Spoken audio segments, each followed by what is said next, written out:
Hello అండి, ఈరోజు పుదీనా రైస్ చేయబోతున్నాను. దీనికి కావాల్సిన ఇంగ్రీడియంట్స్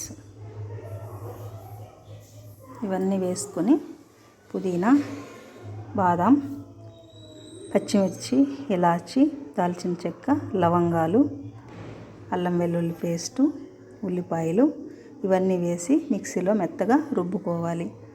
దీని ప్లేస్లో బాదం పప్పు ప్లేస్లో కొబ్బరి ఉంట కూడా వేసుకోవచ్చు. ప్రస్తుతానికి నా కాడ కొబ్బరి లేదండి, అందుకే బాదం వేస్తున్నాను. ఈ ఇంగ్రీడియంట్స్ ఈ విధంగా మెత్తగా రుబ్బుకున్నాం కాబట్టి ఇందులోనే అల్లం వెల్లుల్లి పేస్ట్ కూడా వేసి బాగా మిక్స్ చేసుకుందాం. అంతేనండి, అన్ని ఇంగ్రీడియంట్స్ రుబ్బి పెట్టుకున్నాం కదా. కుక్కర్ పెట్టి ఆయిల్ వేసుకోవాలి. ఆయిల్ వేడవనిచ్చి ఆ రుబ్బి పెట్టుకున్న మిశ్రమాన్ని ఆయిల్లో వేసుకొని సన్న మంట మీద బాగా పచ్చివాసన పోయేదాకా మగ్గనివ్వాలి. ఇది కాస్త మగ్గిందండి, పచ్చివాసన కూడా కాస్త పోయింది. ఇందులోనే రుచికి సరిపడా సాల్ట్ కూడా కలుపుకోవాలి.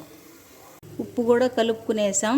ఇందులోనే రైస్ కూడా కలుపుకోవాలి. ఇవి వచ్చేసండి 1 గ్లాస్ రైసు.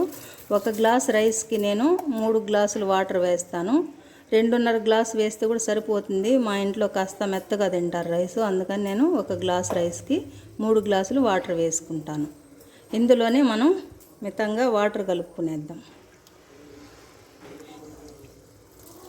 వాటర్ కలుపుకొని కుక్కరు క్లోజ్ చేసేద్దాం. ఓకేనండి, మితంగా రైస్కి ఎన్ని వాటర్ కావాలనో కలుపుకున్నాం. ఇంక క్లోజ్ చేసేసి 3 విజిల్స్ రానిచ్చి ఆపేద్దాం. ఈ విధంగా 3 విజిల్ రావాలి. అంతేనండి, పుదీనా రైస్ రెడీ అయిపోయింది. వేడి వేడి పుదీనా రైసు. ఇందులోకి రైతా కూడా చేసేసాను. నేను 4 గ్లాసులు వాటర్ పోసాను. 3.5 గ్లాసు వాటర్ పోసాను. అట్లా ఒక రకంగానే వచ్చింది, విడివిడిగానే.